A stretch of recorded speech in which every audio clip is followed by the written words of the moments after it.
ಮಹದಾಯಿ ನೀರಿಗಾಗಿ ದಶಕಗಳಿಂದ ರೈತರು ಹೋರಾಟ ಮಾಡ್ತಾ ಬಂದಿದ್ದಾರೆ. ಆದರೆ ಕೇಂದ್ರ ಸರ್ಕಾರ ರಾಜ್ಯ ಸರ್ಕಾರದ ಮೇಲೆ, ರಾಜ್ಯ ಸರ್ಕಾರ ಕೇಂದ್ರ ಸರ್ಕಾರದ ಮೇಲೆ ನೇಪ ಹಾಕಿ ಕೈ ತೊಳೆದುಕೊಳ್ಳುತ್ತಿದ್ದಾರೆ. ಈಗ ರೈತರು ಮತ್ತೆ ಹೋರಾಟ ಮಾಡೋದಕ್ಕೆ ಸಜ್ಜಾಗಿದ್ದಾರೆ.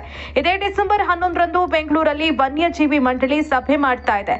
ಸಭೆಯಲ್ಲಿ ಮಹದಾಯಿ ಯೋಜನೆ ಅನುಷ್ಠಾನಕ್ಕೆ ಅನುಮತಿ ಕೊಡಬೇಕು, ಇಲ್ಲವಾದ್ರೆ ರೈತರ ಕೋಪಕ್ಕೆ ಗುರಿಯಾಗ್ತೀರಿ ಅಂತ ರೈತ ಸಂಘಟನೆಗಳು ಸರ್ಕಾರಕ್ಕೆ ಎಚ್ಚರಿಸಿವೆ. ಸೂರ್ಯಘರ್ ಮುಫ್ತ್ ಬಿಜ್ಲಿ ಯೋಜನೆಯಡಿಯಲ್ಲಿ ಸಾಂಪ್ರದಾಯಿಕ ವಿದ್ಯುತ್ ಮೇಲೆ ಅವಲಂಬನೆಯನ್ನು ಕಡಿಮೆ ಮಾಡಲು ಮನೆಗಳ ಮೇಲ್ಛಾವಣಿಯಲ್ಲಿ ಸೌರ ವ್ಯವಸ್ಥೆಯನ್ನು ಸ್ಥಾಪಿಸಲು ಅವಕಾಶ ನೀಡಲಾಗಿದ್ದು, ಸೌರ ಫಲಕವನ್ನು ಸ್ಥಾಪಿಸಲು ಮನೆ ಮಾಲೀಕರಿಗೆ ಬ್ಯಾಂಕ್ಗಳಿಂದ ಸಾಲ ಸೌಲಭ್ಯದ ಜೊತೆಗೆ ಸಹಾಯಧನವನ್ನು ನೀಡಲಾಗುತ್ತದೆ. ಸೌರ ಫಲಕಗಳನ್ನು ಸ್ಥಾಪಿಸಲು 30,000ದಿಂದ 78,000ದವರೆಗೆ ಸಹಾಯಧನ ನೀಡಲಾಗುತ್ತದೆ. ಹಿಂದೆ ಸೂರ್ಯಘರ್ ಮುಫ್ತ್ ಬಿಜ್ಲಿ ಯೋಜನೆಯಡಿ ನೋಂದಾಯಿಸಿಕೊಳ್ಳಿ.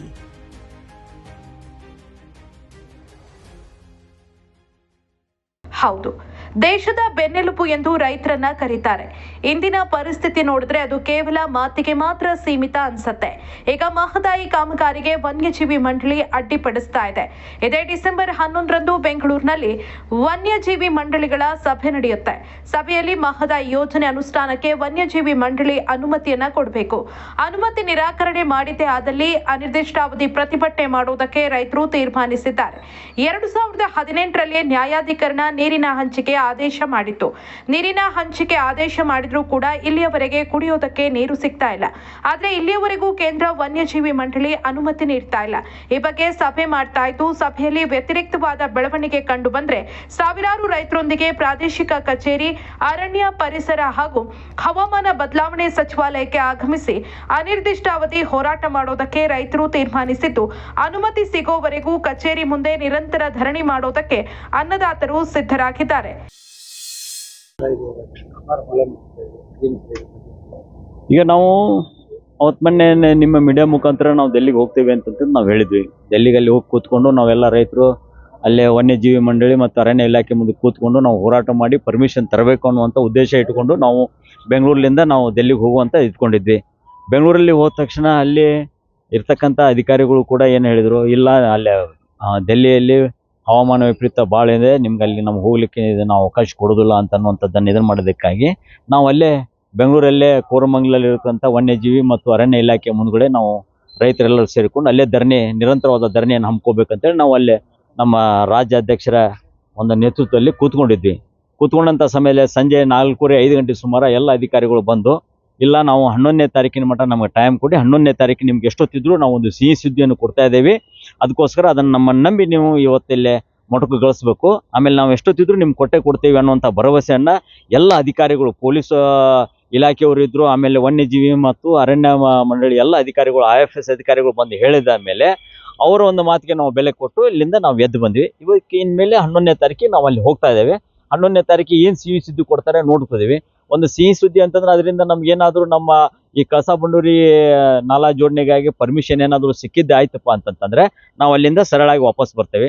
ಒಂದು ವೇಳೆ ಮತ್ತೆ ಅವ್ರು ಕೊಡದೆ ಹೋದರೆ, ಅದಕ್ಕೆ ಸಿಹಿ ಸುದ್ದಿ ನಮ್ಗೆ ಸಿಗದೆ ಹೋದರೆ ಮತ್ತೆ ಮುಂದಿನ ದಿನಮಾನದಲ್ಲಿ ಅದೇ ಅರಣ್ಯ ಇಲಾಖೆ ಮುಂದೆ ನಾವು ನಿರಂತರವಾಗಿ ನಾವು ಹೋರಾಟವನ್ನು ನಾವು ಹಮ್ಮಿಕೊಳ್ತೇವೆ. ಸರ, ಮಹದಾಯಿ ಕಳಸಾ ಬಂಡೂರಿ ಯೋಜನೆ ಜಾರಿಯಾಗಲೆಂದು ಡಿಸೆಂಬರ್ 2ರಂದು ಕೇಂದ್ರೀಯ ಭವನ ಕೋರಮಂಗಲದಲ್ಲಿ ನಿರಂತರ ಪ್ರತಿಭಟನೆ, ಸಾವಿರಾರು ಸಂಖ್ಯೆಯಲ್ಲಿ ಪ್ರತಿಭಟನೆ ಮಾಡಿದ ಪರಿಣಾಮಕ್ಕಾಗಿ ಡಿಸೆಂಬರ್ 11ನೇ ತಾರೀಕು ಇದೇ ತಿಂಗಳ ಪರವಾನಗಿಯ ಬಗ್ಗೆ ಚರ್ಚಿಸಿ ನಿಮಗೆ ಪರವಾನಗಿ ಕೊಡುತ್ತೇವೆ ಅನ್ನುವಂಥ ಒಂದು ಭರವಸೆಯನ್ನು ಸಂಬಂಧಪಟ್ಟ ಅಧಿಕಾರಿಗಳು ಸಭೆ ಮಾಡಿ ಹೇಳಿದ್ದಾರೆ. ಆದರೆ ಆ ಭರವಸೆಗೆ ಮತ್ತು ಅವರು ಹೇಳಿದಂಥ ಭರವಸೆಗೆ ನಾವು ಕೂಡ ಸಹಕಾರ ಕೊಟ್ಟಿದ್ದೇವೆ. ಇನ್ ಕೇಸ್ 11ನೇ ತಾರೀಕಿಗೆ ಭರವಸೆ ಕೊಡದೆ ಮುಂದೆ ಅದನ್ನು ಮತ್ತು ಮುಂದೂಡುವಂಥ ಕಾರ್ಯವನ್ನು ಮಾಡಿದ್ದಲ್ಲಿ ನಾವು ನ್ಯಾಯಾಲಯದಲ್ಲಿ ಕೂಡ ಇವ್ರ ಮೇಲೆ ಕೇಸ್ಗಳನ್ನು ಹಾಕಿ ಹೋರಾಟ ಮಾಡ್ತೀವಿ ಹೈಕೋರ್ಟ್ನಲ್ಲಿ, ಮತ್ತು ಆದಾಯ ಇಲಾಖೆ ಮುಂದೆ ನಿರಂತರವಾದಂಥ ಧರಣಿ ಮಾಡ್ತೀವಿ ಅನ್ನುವಂಥದ್ದು ಇಲ್ಲಿ ಸ್ಪಷ್ಟಪಡಿಸ್ತಾ ಇದ್ದೀವಿ. ಆಶ್ವಾಸನೆ ಕೊಟ್ಟಿದ್ದಾರೆ.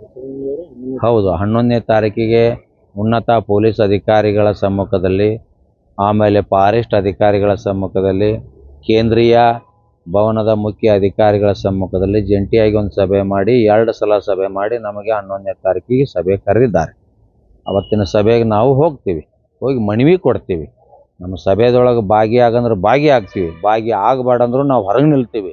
ಏನೇ ಆಗಲಿ ಮಹದಾಯಿ ಹೋರಾಟಕ್ಕೆ ಕೇಂದ್ರ ಮತ್ತು ರಾಜ್ಯ ಸರ್ಕಾರ ಮಾನವೀಯತೆ ತೋರಿಸಿ ಇದಕ್ಕೆ ಇತ್ಯರ್ಥ ಹಾಕಬೇಕಿದೆ.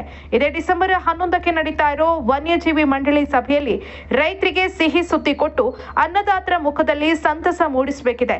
ಇಲ್ಲವಾದ್ರೆ ಅದೇ ರೈತರು ಕೈಯಲ್ಲಿ ಬಾರುಕೋಲು ಚಕ್ಕಡಿ ಹಿಡಿದು ಹೋರಾಟ ಮಾಡೋದಕ್ಕೂ ಕೂಡ ಸಜ್ಜಾಗಿದ್ದಾರೆ. Iranna Walikar, Public Next, Hubballi.